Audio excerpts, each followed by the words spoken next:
আজি ৰাষ্ট্ৰীয় কন্যা সন্তান দিৱস। কামৰূপৰ হাজোত ৰাষ্ট্ৰীয় কন্যা সন্তান দিৱস উদযাপন। এই উপলক্ষে কামৰূপ জিলাৰ PCP NDTৰ উদ্যোগত হাজোৰ কুলহাটী হাইস্কুলত ৰাষ্ট্ৰীয় কন্যা সন্তান দিৱস উদযাপন কৰা হয়। কুলহাটী হাইস্কুলৰ কন্যাসকলক লৈ উলিওৱা হয় কন্যা সন্তান সন্দৰ্ভত সজাগতা শোভাযাত্ৰা। কন্যা শিশুসকল হাতে হাতে দিয়া হ'ল সজাগতাৰ সূচক শ্লোগান প্লে কাৰ্ড। তাৰ পিছত স্বাস্থ্য বিভাগৰ জিলা বিষয়াসকলৰ উপস্থিতিত অনুষ্ঠিত হ'ল সজাগতা সভা। আজিৰ কন্যাই দেশৰ সকলো ব্যৱস্থাতে পাৰদৰ্শিতা দেখুৱাইছে, গতিকে কন্যা সন্তানক লৈ সকলোৱে উৎসাহী হোৱা বাঞ্ছনীয় বুলি জিলা স্বাস্থ্য বিষয়া তথা অনুসন্ধান উপস্থিত থকা অন্যান্য বিষয়ববীয়াসকলে মন্তব্য প্ৰকাশ কৰে। কামৰূপ জিলাৰ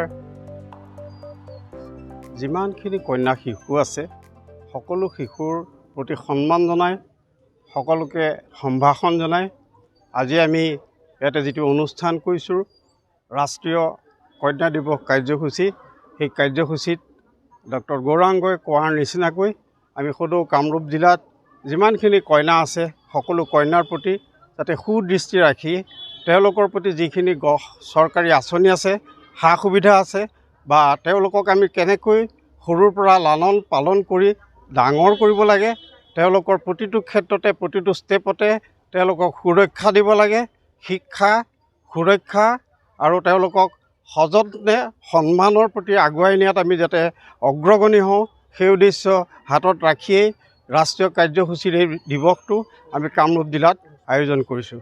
শ্ৰদ্ধেয় ৰাইজ, আচলতে কইনা বুলি ক'লে আমাৰ ক্ষেত্ৰত আমাৰ সমাজত কেতিয়াবা অকণমান আমি অৱহেলিত কিছুমান অনুষ্ঠান বা প্ৰতিষ্ঠান বা ব্যক্তিগতভাৱে কিছুমান ক্ষেত্ৰত পাই আহোঁ। সেইবিলাক যাতে অসুবিধা নহয়, কন্যাজনীৰ প্ৰতি কন্যা সন্তানৰ প্ৰতি কোনো বৈষম্যমূলক আচৰণ আমি নাৰাখি তেওঁলোকক যাতে আগুৱাই নিয়াত প্ৰতিটো ক্ষেত্ৰত জন্মৰ পৰা এগৰাকী নাৰী হোৱালৈকে আৰু নাৰীৰ পৰা কন্যা সন্তান হোৱালৈকে আৰু বৃদ্ধা বয়সলৈকে আমি সকলোকে সুৰক্ষিত কৰিব লাগে। নাৰী জাতি সন্মান কৰিলেহে এখন সমাজ আমাৰ উন্নতিমূলক গঠনমূলক আৰু আঁচনিমূলকৰ যিবিলাক প্ৰচেষ্টা আছে, চৰকাৰী আঁচনি আছে, সেইবিলাকৰ মাধ্যমেদি আমি তেওঁলোকক সুৰক্ষিত কৰিবলৈ সদায় যত্ন কৰা উচিত। কন্যা সন্তানৰ যিটো বৈষম্যতা আগতে আছিল, যেনেকৈ কোনোবাই চিন্তা কৰিছিল যে মোৰ 3টা ল'ৰা এজনী ছোৱালী লাগে বা মোৰ 3জনী ছোৱালী আৰু এটা ল'ৰা লাগে, এই তেনেকুৱা ধৰণৰ কিবা মনৰ ভাৱেৰে আমাৰ স্বাস্থ্য প্ৰতিষ্ঠানবিলাকত যায়, ডক্টৰ গৌৰাংগক কয় মোক চাই দিয়ক, মোৰ 3জনী ছোৱালী হ'ল, মোক এটা ল'ৰাহে লাগিব, গতিকে এইটো এবৰ্চন কৰক বা এইটো নষ্ট কৰক।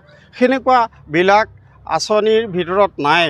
আমি সেইবিলাক প্ৰত্যাখ্যান কৰা সকলোৱে উচিত। সমাজেও ক'ব লাগে যে নাৰী এতিয়া একোজন পুৰুষতকৈ বহুত ক্ষেত্ৰত সবলীকৰণ হৈছে আৰু তেওঁলোকক আমি যেতিয়া আগুৱাই নিয়াত সহায় কৰিব পাৰোঁ, সহায় সহযোগ সকলো ফালৰ পৰা শিক্ষা আৰু স্বাস্থ্য আৰু তেওঁলোকৰ সমাজ ব্যৱস্থাত যিটো কাৰ্যক্ৰমণিকা হয় সেইবিলাকত যাতে তেওঁলোকৰ গতিবিধিত আমি সকলো ধৰণৰ আসোঁৱাহবিলাক আঁতৰাই তেওঁলোকক আগুৱাই নিয়াত সহায় কৰিব পাৰোঁ, সেই উদ্দেশ্য আগত ৰাখি আজি এই অনুষ্ঠানটো আৰম্ভ কৰিছোঁ আমি কামৰূপ জিলাত। গতিকে মই সকলোকে নমস্কাৰ জনাই সকলোকে এই ৰাষ্ট্ৰীয় বালিকা সুৰক্ষা দিৱসত আমি আহ্বান কৰিছোঁ যাতে সকলোৱে সহায় সহযোগ আগবঢ়াই তেওঁলোকক আগুৱাই নিয়াত সহায় কৰে। সন্তান দিৱস আৰু আমাৰ কামৰূপ জিলা স্বাস্থ্য সমিতিৰ তৰফৰ পৰা আজি কুলহাটী আমাৰ স্কুলত এইটো উদযাপন কৰা হৈছে।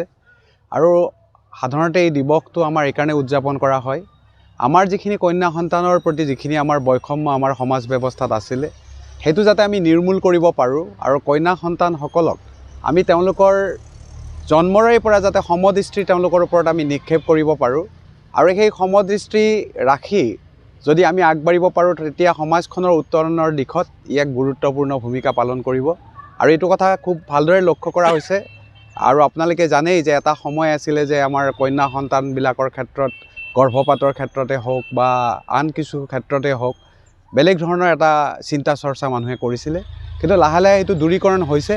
কিন্তু আমি সমাজৰ পৰা সেইটো সম্পূৰ্ণৰূপে নিৰ্মূল কৰিব লাগিব আৰু সেই প্ৰচেষ্টা হাতত লৈ আজি আমাৰ গোটেই ভাৰতবৰ্ষতে গোটেই অসমতে লগতে আমাৰ কামৰূপ জিলাৰ তৰফৰ পৰা আজি এই দিৱস উদযাপন কৰা হৈছে।